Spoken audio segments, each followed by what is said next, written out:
अस्सलाम वालेकुम नाजरीन, प्रोग्राम ग्राउंड जीरो के साथ मैं हूं शिफा यूसुफजई।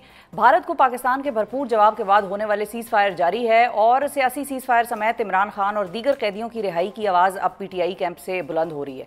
अगर भारत के साथ महाज पर बात की जाए तो सीज़ फायर के बावजूद मामला बदस्तूर गर्म है और नरेंद्र मोदी अपनी इश्तियाल अंगेज़ तकरीरों में दहशतगर्दी का इल्ज़ाम पाकिस्तान पर लगाते हुए सीज़ फायर को आर्जी करार दे रहा है और साथ ही ये भी ऐलान कर रहे हैं कि पाकिस्तान के साथ भारत सिर्फ दहशतगर्दी और आज़ाद कश्मीर के इशू पर ही बात करेगा। आज यही इश्तियाल अंगेज तकरीरें करने वाले मोदी ने बिलवास्ता तरीके से 6 मई और फिर 10 मई को पाकिस्तान के हाथों भारत को होने वाली फौजी नुकसान का एतराफ़ कर लिया है और अपनी ताज़ा तरीन ट्वीट में भारतीय फौज का नाम लिए बगैर ये लिख डाला है कि वो लोग जिन्हें अपने स्कोर पर मायूसी है उन्हें मैं ये बताना चाहता हूँ कि सिर्फ एक इम्तिहान आपकी काबिलियत का अहाता नहीं कर सकता। आपका सफ़र तवील है और आपकी ताकत आपके मार्क्स शीट से कहीं बढ़कर है। पूरा एतमाद रहें और अजीम पेशरफ्त का बेचैनी से इंतजार करें। मोदी के गर्म सर्द होने का किस्सा तो अपनी जगह, मगर इस सारी सूरत हाल में एक सियासी जमात को सीज़ फायर की ज़रूरत इंतहाई शिद्दत के साथ महसूस हो रही है और वो है पाकिस्तान तहरीक इंसाफ। जेल में कैद पार्टी के वाइस चेयरमैन शाह महमूद कुरैशी का जेल से लिखा गया एक ख़त मंजर आम पर आया है कि जिसमें उन्होंने भारत से जंगबंदी के बाद मुल्क के अंदर भी सियासी जंगबंदी करने की अपील कर दी है। शाह महमूद कुरैशी साहब ने जोर दिया है कि अंदरूनी सीज़ फायर के बाद फौरी तौर पर मुल्क को दरपेश अहम चैलेंजेस के हवाले से एक नेशनल डायलॉग का अहतमाम किया जाए। पार्टी चेयरमैन गौहर खान ने भी आज सियासी सीज़ फायर का मुतालबा किया है और ये मौक़िफ़ अपनाया है कि अगर दुश्मनों और गैरों के साथ सुलह हो सकती है तो अपनों के साथ भी ये सुलह होनी चाहिए। दूसरी जानिब पब्लिक अकाउंट्स कमेटी के चेयरमैन जुनैद अकबर ने आज अपने ओहदे से इस्तीफ़ा दे दिया है और अपना ये इस्तीफ़ा पार्टी चेयरमैन गौहर खान को भिजवा दिया है, जो कि आज सुबह तक ये कह रहे थे कि उनको जुनैद अकबर की जगह उमर अयूब को बतौर चेयरमैन पब्लिक अकाउंट्स कमेटी नामजद करने के हवाले से इमरान खान की कोई तहरीरी हिदायत या ख़त मौसूल नहीं हुआ। सियासी सीज़ फायर के मुतालबे और जुनैद अकबर के इस्तीफ़े के शोर शराबे में इमरान खान के दोनों बेटों कासिम खान और सुलेमान खान का एक्स पर पहली दफ़ा एक इंटरव्यू भी मंजर आम पर आ गया है, जिसमें उन्होंने इमरान खान को मुसलसल 10 दिन तक जेल के अंदर मुकम्मल अंधेरे में रखे जाने, अपने वालिद के साथ टेलीफोन लाइन अचानक कट जाने और जेल में इमरान खान को जहनी तौर पर तोड़ने के लिए आजमाए जाने वाले मुख्तलिफ हथकंडों का जिक्र तफसील से किया है। भारत के साथ पैदा होने वाली सूरत हाल में कैसे पाक अफवाज को सपोर्ट किया है और सियासी सीज़ फायर के हवाले से PTI की क्या उम्मीदें हैं, इस इशू पर बात करने के लिए हमारे साथ आज एक ऐसी शख्सियत मौजूद हैं कि जिन्होंने एक तवील अरसे के बाद किसी टेलीविज़न प्रोग्राम पर आने का फ़ैसला किया और हमें खुशी है कि वो ग्राउंड ज़ीरो के मेहमान बने। हमारे साथ मौजूद हैं पाकिस्तान तहरीक इंसाफ के सीनियर और चमकते हुए सितारे। हम यहाँ पर इसलिए कहें कि he is one of those faces जिन्होंने पार्टी के साथ रहने का फ़ैसला एक तवील अरसे पहले किया था और आज तक तमाम तर सऊबतें काटने के बाद, जेल की सख्तियाँ बर्दाश्त करने के बाद भी वो पार्टी के साथ वैसे के वैसे ही खड़े रहे। साबिक वफाकी वज़ीर शहरियार अफरीदी साहब हमारे साथ हैं। अस्सलाम वालेकुम अफरीदी साहब। थैंक यू अफरीदी साहब। सबसे पहले तो ये बताइए कि जो पाकिस्तान और भारत के दरमियान जो एक जंगबंदी की कैफियत आई, उससे पहले थोड़ा सा हम आपको पीछे लेकर जाएंगे। इसी किस्म का सिलसिला आप लोगों की हुकूमत 2019 में भी भारत ने हमला किया और उस वक्त भी एक एस्केलेशन का मामला हुआ था। आपको क्या लगता है, उस वक्त भारत को मार ज़्यादा पड़ी थी या इस मरतबा वाकई भारत को बहुत मार पड़ी है, बहुत सुबकी हुई है? बिस्मिल्लाहिर्रहमानिर्रहीम। सबसे पहले आपका बहुत शुक्रिया, तमाम तारीफ़ रब की और अरबहा दुरूद इमामुल अंबिया ख़ातिमुन नबीय्यीन हज़रत मोहम्मद मुस्तफ़ा सल्लल्लाहु अलैहि वसल्लम के लिए। देखिए जी, हमेशा हक़ और सच की जीत होती है और अल्लाह उनको नवाजता है जो हक़ परस्त हों और जिनकी ज़िंदगियाँ अपने लिए वक्फ़ ना हो बल्कि एक मकसद के लिए, और मकसद क्या हो, वो हो इंसानियत, उसकी भलाई, उसके लिए खैर, उनके लिए इज़्ज़त, उनकी बुनियादी ज़रूरियात को पूरा करना। देखिए जी, हिंदुस्तान और पाकिस्तान की जब बात आती है तो मैं क्या, पूरा पाकिस्तान, हर सोच और फ़िक्र एक हो जाते हैं। पहले तो हमने सब कुछ कुर्बान है इस धरती माँ पे, ये बुनियाद है, ये इज़्ज़त है, ये ईमान है। जहाँ तक बात है आपके सवाल की कि जी 2019 में ज़्यादा मार पड़ी या अब पड़ी, देखिए जी, पहली दफ़ा ग्लोबल लेवल पे, डिप्लोमेटिक लेवल पे हिंदुस्तान को मुंह की खानी पड़ी और उन्होंने ख़ुद कन्फेस किया after abrogation of 35 and 370 from the Indian constitution, Kashmir के हवाले से। जिस तरीके से ग्लोबल नैरेटिव्स बदले पूरी दुनिया ने देखा, New York times, you name it, and it was visible across the globe, the writing was on the wall के हिंदुस्तान एक्सपोज हो गया, क्योंकि दुनिया की सबसे बड़ी डेमोक्रेसी है, दूसरी बड़ी मार्केट है, IT हब है सॉफ्टवेयर के हवाले से, और फिर इंडियंस देखें, इर्रिस्पेक्टिव हमारे डिफरेंसेस, इंडियन जो हैं वो एज ए टीम खेलते हैं, यूनाइटेड हैं, फॉल्ट लाइंस के बावजूद अपने नेशनल इंटरेस्ट पे कॉम्प्रोमाइज़ नहीं करते, पोलराइज नहीं हैं। हिंदुस्तान ने अभी थ्राइविंग इकॉनमी जिस तरीके से वो आगे चल रहे थे, इस जिंगोइस्टिक मोदी जो बदकिस्मती से एक ऐसी सोच में मुब्तला है जो कि इंसानियत दुश्मन है। अब की बार कि उस वक्त तो हमने सिर्फ चाय शाय पिला दी थी, और मुझे आज भी याद है बैरियर यूनिवर्सिटी में मैं एक इवेंट में इनवाइटेड था, वो रात नहीं गुजर रही थी। अच्छा। और मैंने खान साहब को मैसेज किया, मैंने कहा इमरान भाई वी नीड टू रिस्पॉन्ड। तो उन्होंने कहा कि जी शहरयार वेट। तो मैं यूनिवर्सिटी में था, और यूनिवर्सिटी में जब हमने फिर सुना और मुझे बताया गया, और फिर जब मैंने स्टूडेंट्स के साथ शेयर किया, काश वो मैं आपके साथ वो वीडियो शेयर करता, तो आप यकीन करें, वन कुड सी के how United and over the moon, unprecedented, वो एक इलेक्ट्रीफाइंग एनवायरनमेंट था। इस मुल्क में सबसे बड़ी जो खराबी है बदकिस्मती से कि हम 365 दिन में एक होके नहीं चलते। सैलाब आएगा, जलजल आएगा, या इस तरह कोई वाक़यात होंगे तो कौम जुड़ेगी, फिर इकट्ठे होंगे। तो अब की बार जिस हौसले और सब्र का मुजाहरा किया है, वो छोटे बच्चों की तरह बार बार छेड़खानी करना, कुछ स्पॉयलर्स होते हैं। फिर हिंदुस्तान काफ़ी मुतासर है अपनी बॉलीवुड मूवी से, तो वो वही सोच रहे थे कि अक्षय कुमार है या कोई और है, कोई ये फिल्मी कोई कैरेक्टर है। लेकिन जब अल्लाह ने, देखिए एक लिमिट होती है, अल्लाह ढील देता है, लेकिन आज जिस तरीके से फ्रांस को भी ले डूबे राफेल तो डूब गया है। तो अब क्योंकि जब भी इलेक्शन हिंदुस्तान में बदकिस्मती से, और हिंदुस्तान के लोगों को अब समझ जाना चाहिए, जंग सोल्यूशन नहीं। और जब आपके पास म्यूचुअल अश्योर्ड डिस्ट्रक्शन एबिलिटी हो, जब आपके पास न्यूक्लियर डेटरेंस हो, तो ये सब झूठ है, ये फरेब है, ये जितने भी बयानात अब दे रहे हैं।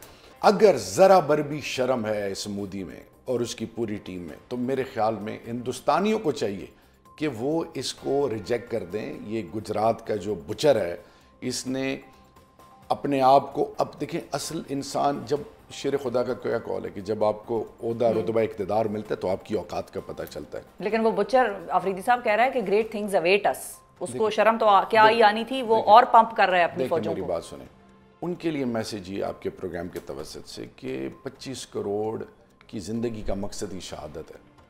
ठीक है जी, पार्ट ऑफ आवर फेथ। देखिए जी, अंदाज़ा करें कि हिंदुस्तान के जवानों की माएँ कहती हैं कि जी हमें हिंदुस्तान की हुकूमत से जवाब चाहिए कि हमारे बच्चे बॉर्डर पे आगे पीछे क्यों मारे गए। पाकिस्तान की माएँ क्या कहती हैं कि और बेटे भी हों, जितने बेटे हों तो इस मुल्क पर कुर्बान है। ये डिफरेंस है। अगली चीज़, यहाँ के वालिदैन पता करते हैं कि बेटे को पीछे से गोली लगी है या फ्रंट से लगी है। देखिए बहुत सोच का फ़र्क है। तारीख उठा लें, 21-22 फॉल्ट लाइन्स है हिंदुस्तान में, लेकिन वो तो उनको याद नहीं ना रहती अफरीदी साहब। वो तो हमारे आज़ाद कश्मीर के ऊपर भी नजरें रख के बैठे हुए। वो कहते हैं अब बात उस पर होगी, पाकिस्तान के साथ अपनी टर्म्स डिक्टेट करा रहा है वो हमें। वो जो भी कह लें, पहले दिन से बहुत कुछ कहते रहे हैं। प्रायर टू पार्टीशन उनका रोल क्या था, उस सोच का जिसकी हिंदवता सोच है उसकी मैं बात कर रहा हूँ।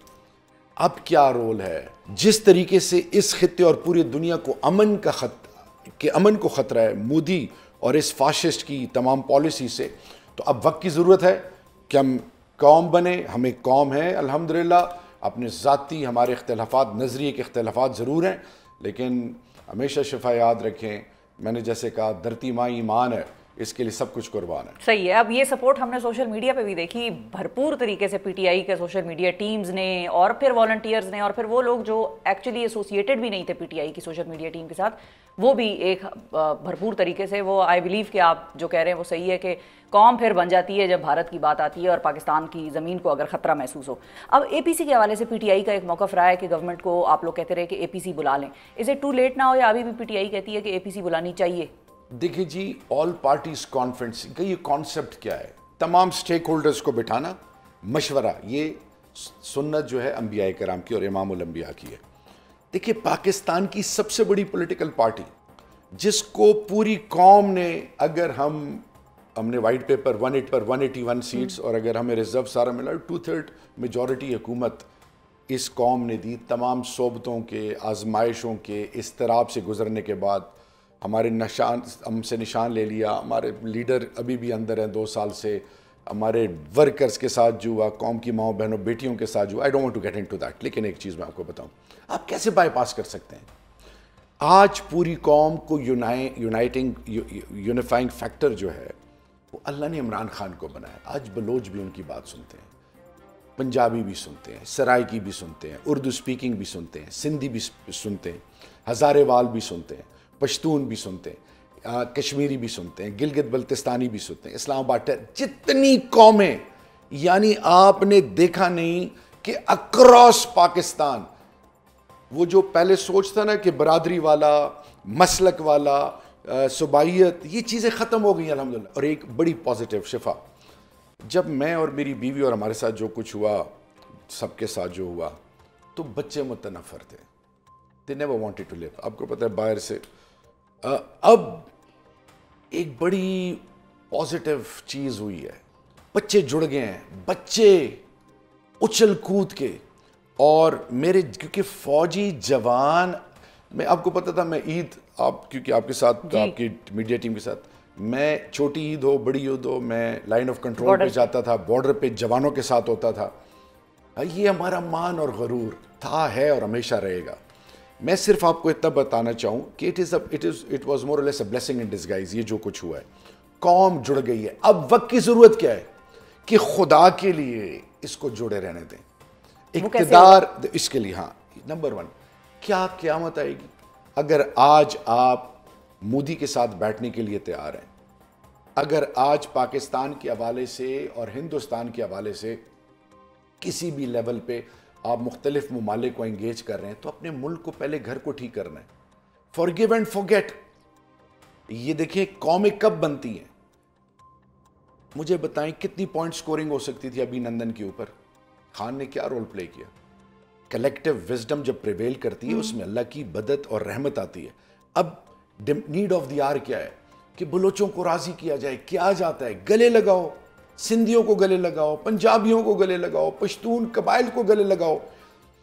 ये जो कामरान मसीह है, हमने आज माइनॉरिटीज को गले लगाना है, उनके माथे चूमने हैं, उनको एहसास दिलाना है क्या माने बच्चा जमा है। सलाम है उसकी अजमत को। और एवीएम जो रोल औरंगजेब साहब का और पूरी हमारी आर्म फोर्सेस का रहा है, और फिर सिविलियंस का, फिर यूथ कीबोर्ड वॉरियर्स, यही तो हम कह रहे हैं, यही तो मेरा लीडर कह रहा है। असल इज्जत कौन कमाता है?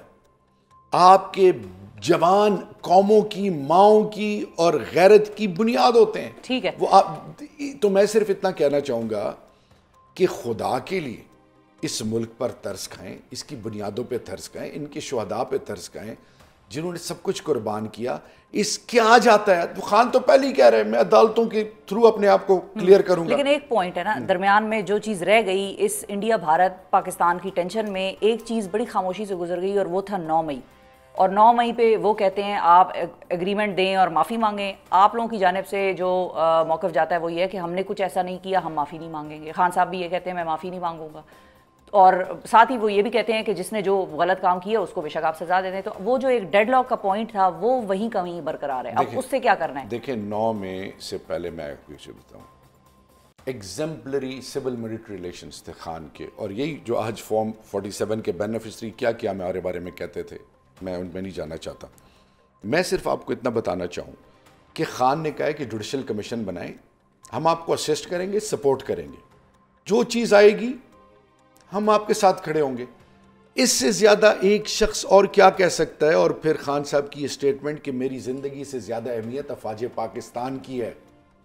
ये तो अब ये इशू सॉल्व कैसे होगा? साथ बैठेंगे? सॉल्व बड़ापन किसकी? हर तरफ से, all the stakeholders including Khan Sahab and everyone, all the stakeholders, all the stake. इसमें देखिए, मैं और आप जिस कल्चर से, हम चारपाइयों पे जब किसी के बैठते हैं, अक्रॉस सारी कौमों की ट्रेडिशन है, वो कत्ल माफ़ करते हैं। माफ करने वाले बनो। रसूल करीम सल्लल्लाहु अलैहि वसल्लम ने हजरत अमीर हमजा अपने चचा जिनसे उनको लाजवाल मोहब्बत थी, हिंदा को माफ किया, उस काले हबशी को माफ किया, मक्का फतह हुआ, अल्लाह के महबूब के साथ क्या क्या नहीं हुआ सबको माफ कर दिया गया भाई, for the sake of this Motherland of hours. तो फिर अब ये कह सकते हैं अफरीदी साहब के PTI is seeking a public pardon from the establishment? नहीं, देखिए मेरी बात सुने। अव्वल तो who am I to decide that? मैं तो एक पाकिस्तानी हूं, एक खान के एक सिपाही हूं। जो भी डिसीजन होगा खान को बिठाएं, खान को एंगेज करें।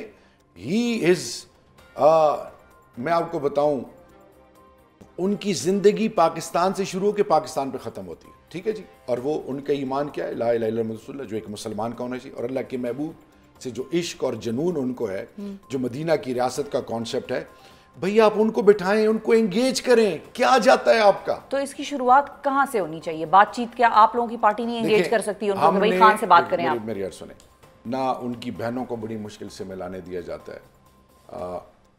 पहले GHQ केस की हियरिंग होती थी तो थोड़ी बहुत मुलाकात हो जाती थी।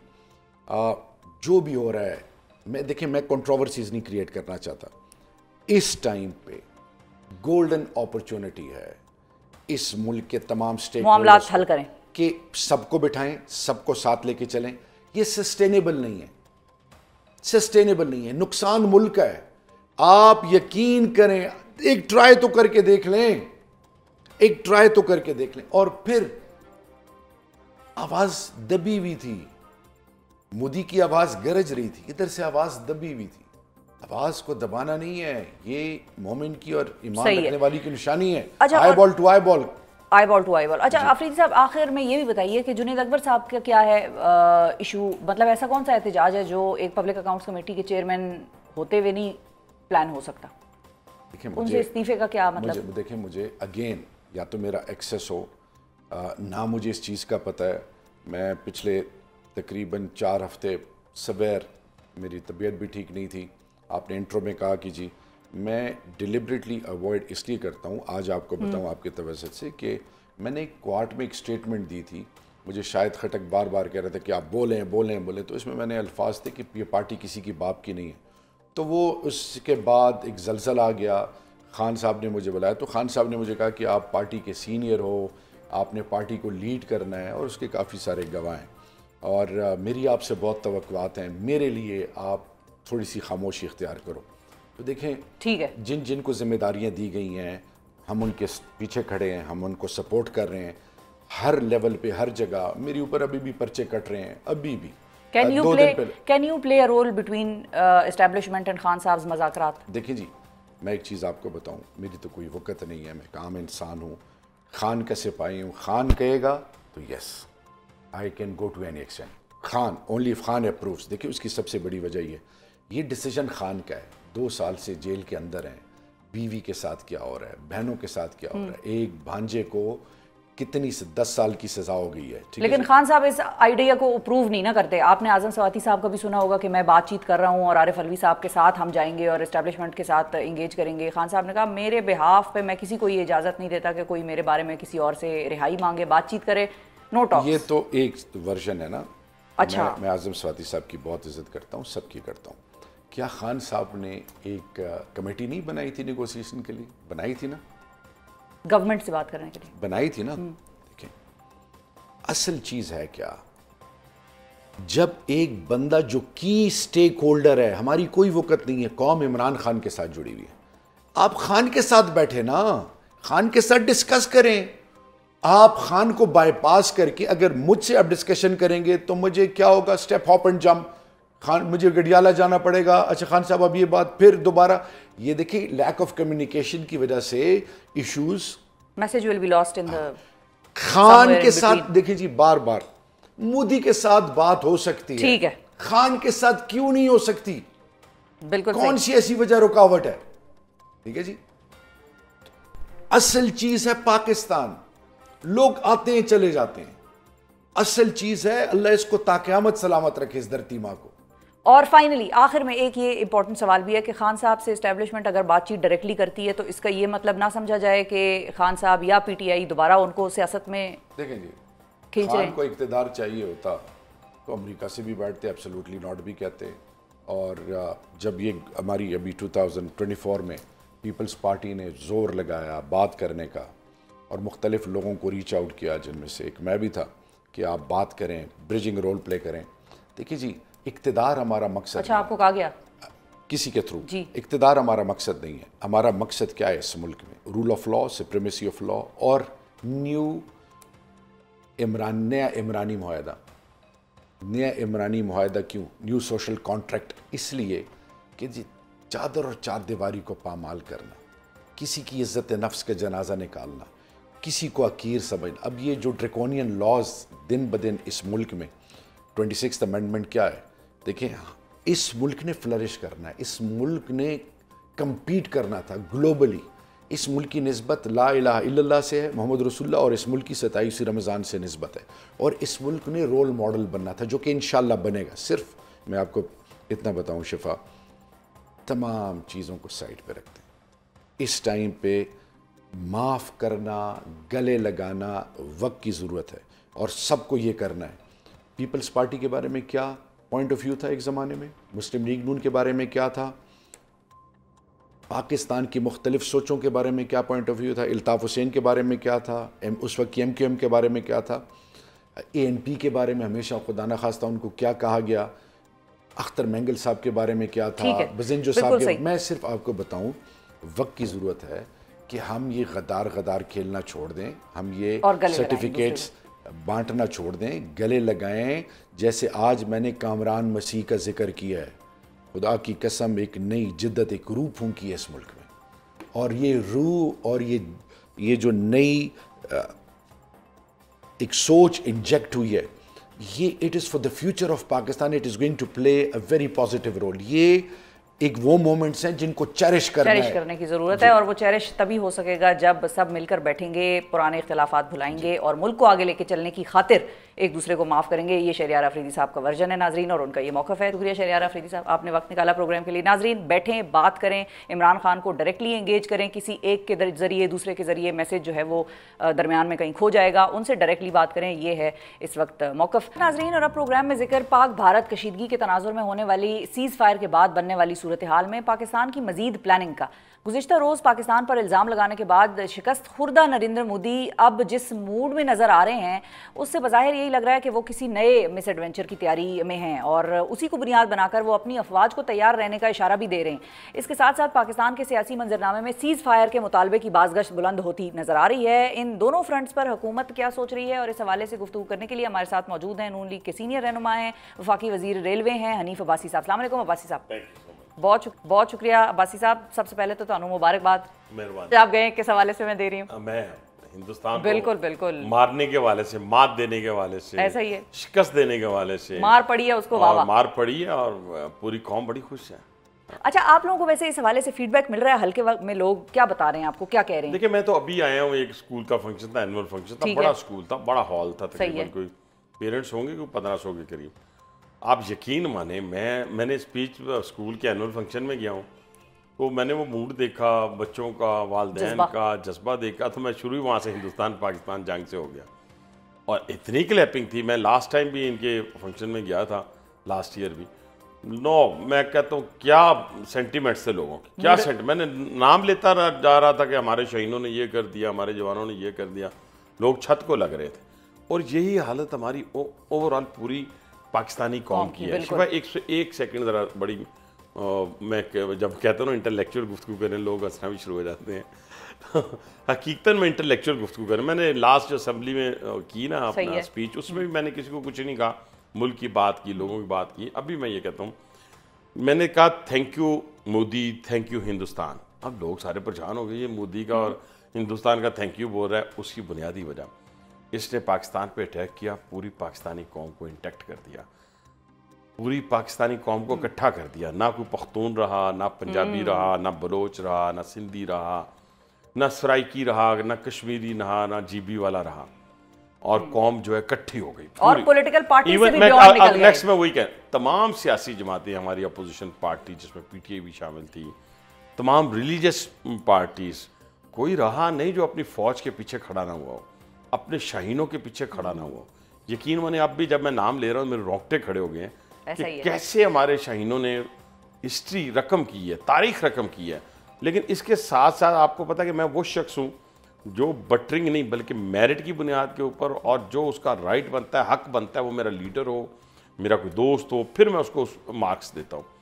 जो स्पीच आर्मी चीफ की ओवरसीज़ के उसमें थी, फंक्शन में थी, कन्वेंशन में थी, आप यकीन माने उसका पूरे का पूरा प्रैक्टिकल इस मोदी के साथ उन्होंने आजमाया है। सही है। और इतना कॉन्फिडेंट स्पीच थी अपना चीफ ऑफ आर्मी स्टाफ की, वो जज्बा ईमानी से सरशार थी।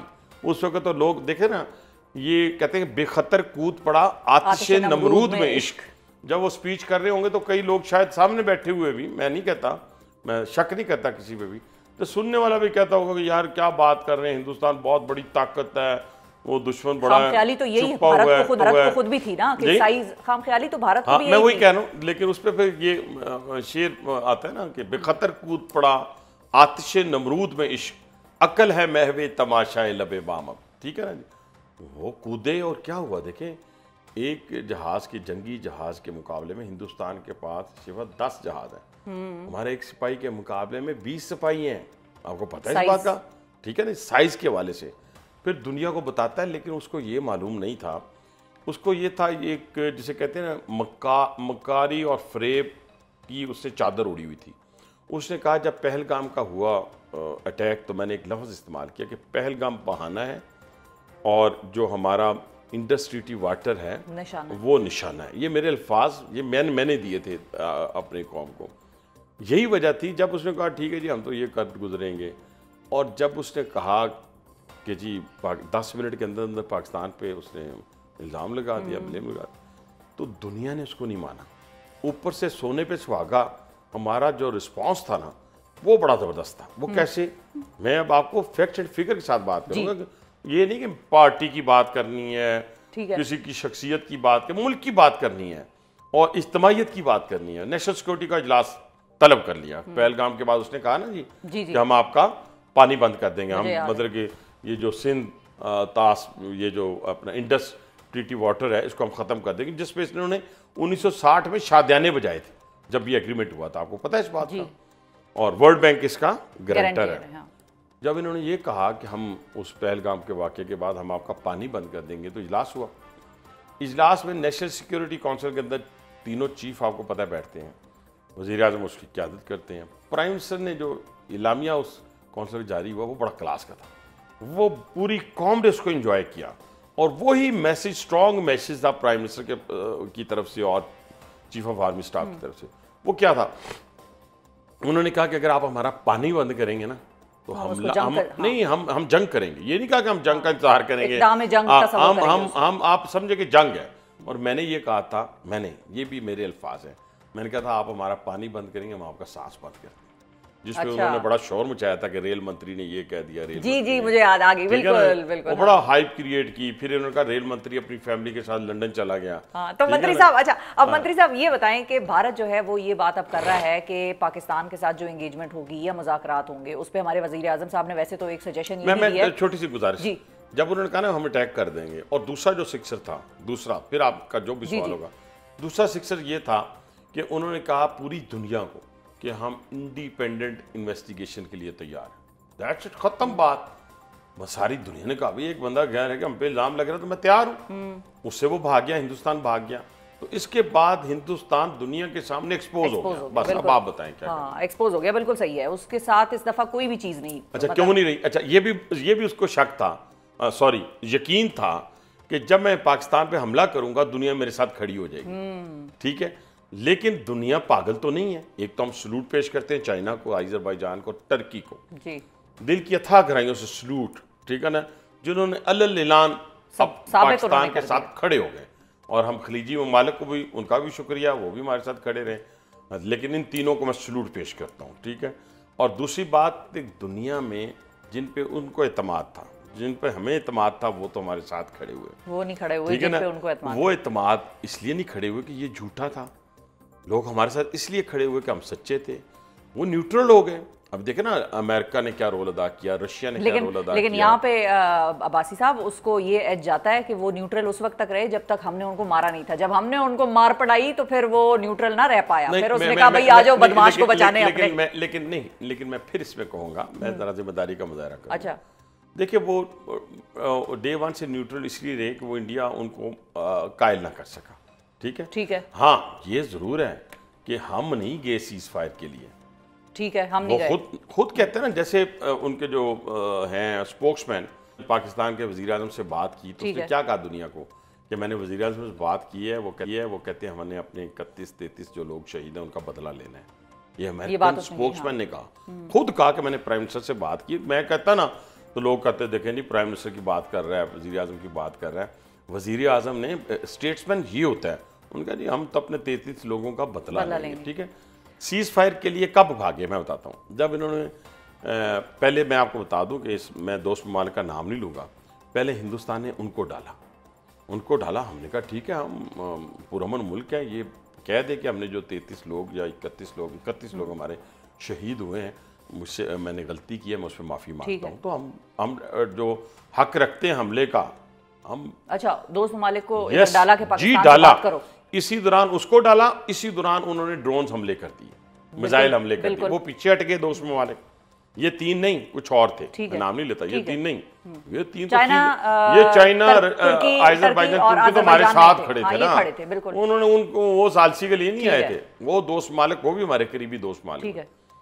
उनको भी बड़ी एम्बेरसमेंट हुई इस वजह से कि भाई एक तरफ हमें कह रहे हैं कि सुलह कराओ, दूसरा ड्रोन हमला कर दिया।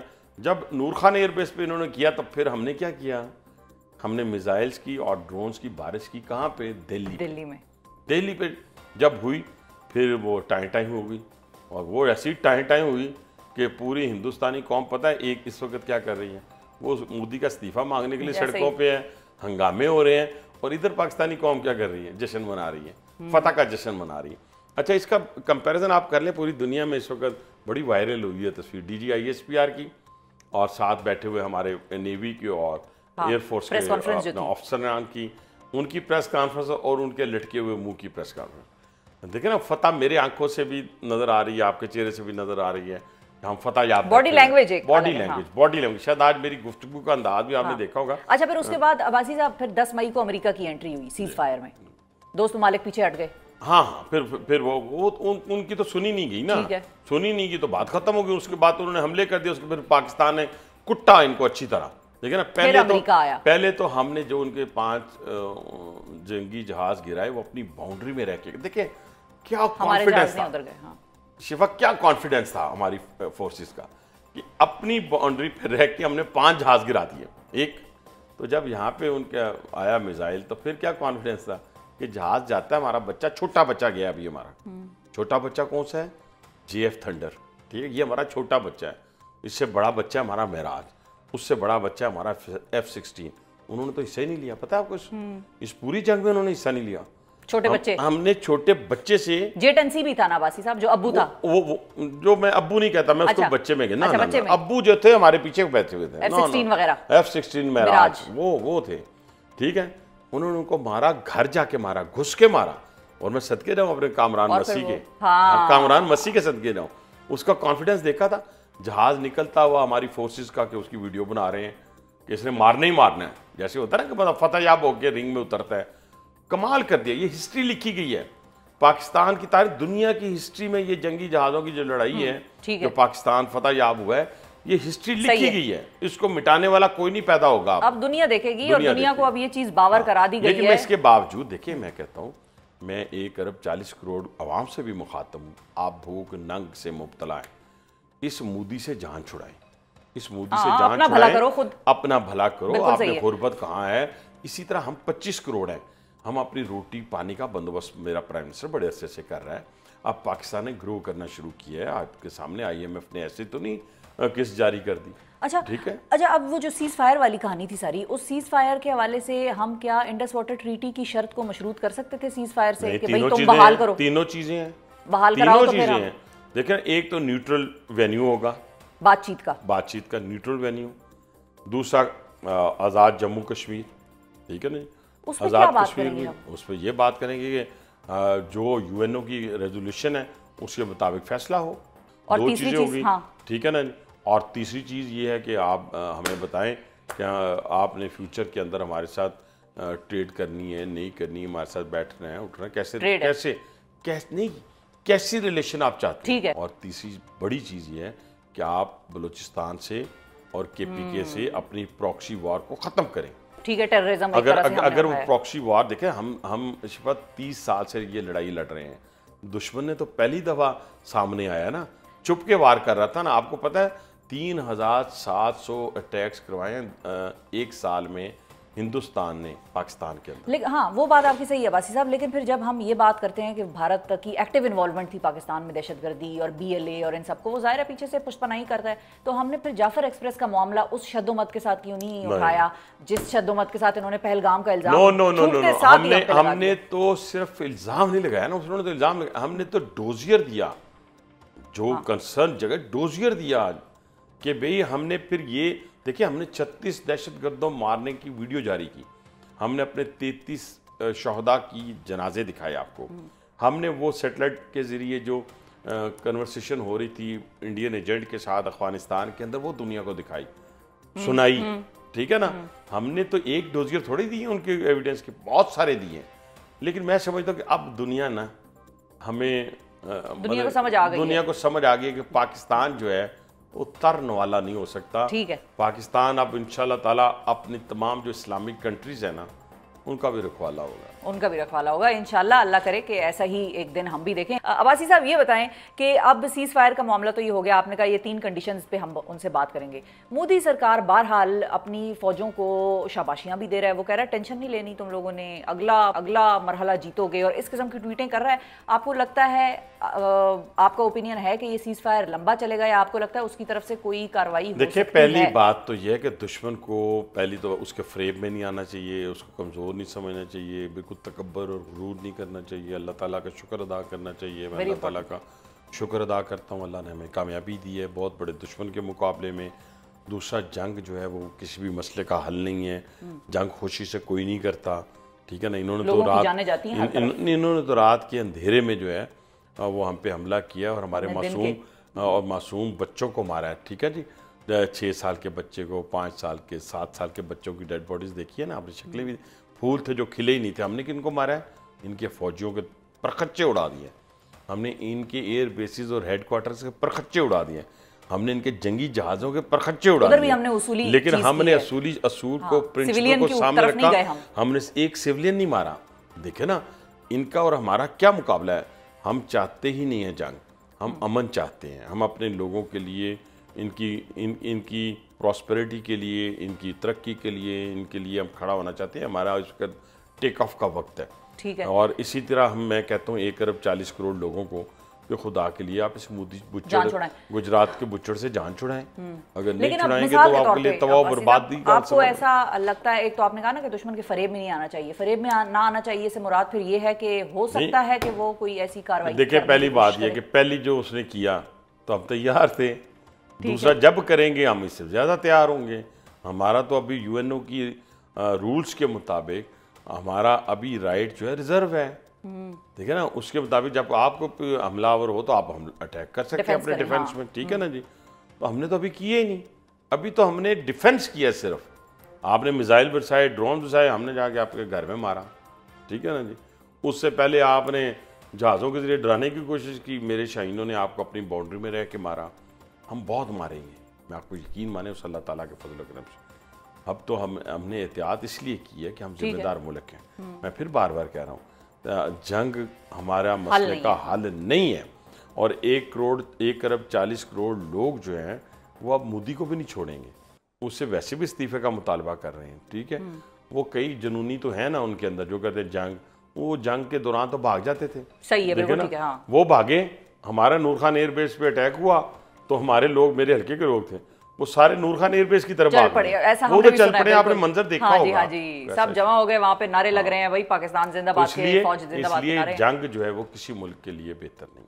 ऐसा ही है। अच्छा, अब अब्बासी साहब, एक और सीज फायर है जो कि आप लोगों को करने को कहा जा रहा है, उसको आप रिक्वेस्ट समझ लें दूसरी जमात का, या आप लोग उनकी ख्वाहिश समझ लें, या शर्त समझ लें, जो मर्जी समझ लें। अब पीटीआई वाले ये कह रहे हैं कि अगर मोदी के साथ बात हो सकती है, बैठ सकते हैं, उनको इतना कुछ करने के बावजूद एक वे दिया जा रहा है कि भाई बैठ के डिस्कशन कर लें, तो फिर वाई नॉट विद पीटीआई? यही अच्छा, मैंने बड़ा अच्छा प्रोग्राम कर रहा था, लेकिन मजबूरन मुझे कुछ हकायक कहने पड़ेंगे। मैं आपको एक बात बताऊँ कि कुछ ऐसे बदबख्त थे पाकिस्तान के अंदर, चंद लोग।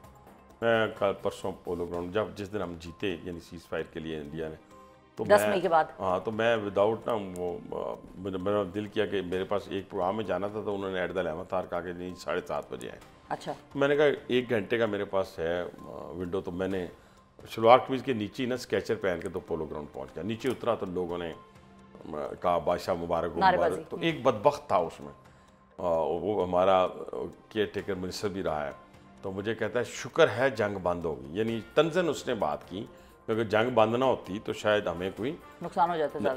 एक आध पाकिस्तानी ऐसा भी था 25 करोड़ में। मैंने जवाब फिर ऐसा दिया, शिफा के पूरे पोलो ग्राउंड ने सुना, वो यहाँ मैं दे नहीं सकता। ठीक है, हाँ, नहीं फिर अच्छी जिसे कहते हैं, मैंने उसकी तसल्ली करवाई। देखिए, कहने से मुराद आपने पीटीआई का नाम लिया। बाजी ने तो कहा था कि अगर पाकिस्तान पे हमला हुआ तो हम मोदी से डर जाएंगे और छुप जाएंगे और हम उसके थप्पड़ खाएंगे। ये कहा नहीं बाजी, अलीमा बाजी ने कहा ना, ठीक है। नहीं, हमने सबके इरादे खाक में मिला दिए। मोदी ने वो काम किया, अभी तक वो काम नहीं किया जो पीटीआई ने 9 मई में किया। अभी तक मोदी वहाँ नहीं पहुँच सका। मोदी ने हमारे बंदे मारे हैं अब्बासी साहब। देखिए नहीं, मोदी हमारे जीएचक्यू में और हमारे कोर कमांडर को तो नहीं आग लगा सका, हमारे जीएचक्यू पे तो नहीं चढ़ तोड़ा, तो इसलिए हमारे मुजस्मों को तो नहीं तोड़ सका, हमारे शोहदा के मुजस्मों को तो नहीं तोड़ सका। आज आप अपने उन जवानों को जो इस वार में भी शहीद हुए हैं उसका बदला दे सकती हैं? मैं दे सकता हूँ। मेरे पे जितना जुल्म हो जाए, जो मर्जी हो जाए, मैं खुदा की कसम मैं अपने जवानों का कर्ज अदा नहीं कर सकता। ठीक है, हर बंदे को लगी होती है, मुझे भी लगी होगी शायद। लेकिन अदरवाइज अब्बासी साहब, आपके इंफॉर्मेशन मिनिस्टर हैं, उन्होंने तो नाम लिया कि पीटीआई ने बहुत सपोर्ट किया है और सोशल मीडिया पे बड़ा भरपूर एक कैंपेन में सोशल मीडिया पे ना सोशल मीडिया पे कोई उन्होंने हमें सपोर्ट नहीं किया। नेशनल असेंबली में तो किया ना। नहीं नेशनल, मुझे नहीं, पाकिस्तान की बात कर रहा हूँ। जी, मैं भी पाकिस्तान। देखिए, मैं किसी के दिल में तो नहीं गया हुआ, ठीक है, लेकिन जो रेजोल्यूशंस उन्होंने पाकिस्तान के साथ पास की हैं नेशनल असेंबली, सारों में हमारे साथ वो खड़े रहे हैं। लेकिन आप देखें ना, कुछ जब मौलाना साहब भी आप लोगों के साथ नहीं थे, सारे हमारे साथ खड़े रहे हैं। लेकिन कहने से मुराद ये है, कुछ इसी में से टूटे हुए, इसी घर में से आवारा बच्चे जो हैं वो इस पाकिस्तान से भागे हुए हैं ना। अच्छा, आवारों को छोड़ें ना, आवारों को छोड़ें जो फिलहाल इधर हैं पाकिस्तान के अंदर, जो मेन पोजीशन होल्डर्स हैं, जो बात करते हैं। मिसाल के तौर पे बहुत सारे ऐसे हैं कि खान साहब की अपनी ट्वीट जो आई है उसमें भी मोदी को बड़ी चपेड़े मारी हैं उन्होंने। तो जो एक मेन स्ट्रेटजी जहां से निकलती है, चपेड़े मारने से 10 साल पहले वाला जो कत्ल है वो माफ तो नहीं हो जाता किसी को चपेड़े? तो यानी कि नो सीज फायर अभी तो नहीं, अदालतों का मसला है। हाँ, नहीं, वो तो अदालतों का मसला है, वो भी कहते हैं कि हमें अदालतों से रिहाई तो हमने क्या कहना है, हमने फांसी लगानी है किसी को? लेकिन बैठ नहीं सकते आप लोग साथ इकट्ठे इस पॉइंट पे। हमने बैठ रहे हैं, अदालतों ने जब क्लियर करेंगे तो फिर ही है ना, फिर ही बैठेंगे ना। मेरा मुकदमा झूठा था, सच्चा था, जब क्लियर हुआ तो मैंने इलेक्शन लड़ा। ठीक है ना, तो जब आप क्लियर होंगे अदालतों से तो फिर आपसे बात उस चीज का सोचा जा सकता है। सही है, मतलब इस मौके को हम एक सियासी सीज फायर के लिए यूज नहीं कर सकते कि कौम ऑलरेडी इकट्ठी है। आप देखिए ना, मेरी बात सुनिए कि कौम मिसाल के तौर पे अगर अब हर बात पे अगर मैं ये कहूँ कि जी मेरे लिए ये करेंगे तो फिर मैं ये करूँगा पाकिस्तान के लिए, तो ये तो पाकिस्तानियत रहना हुई। जब पाकिस्तान पे मुश्किल वक्त है तो फिर मेरे पे अगर जबर है, जुल्म है, जो भी है, मैं पाकिस्तान के साथ।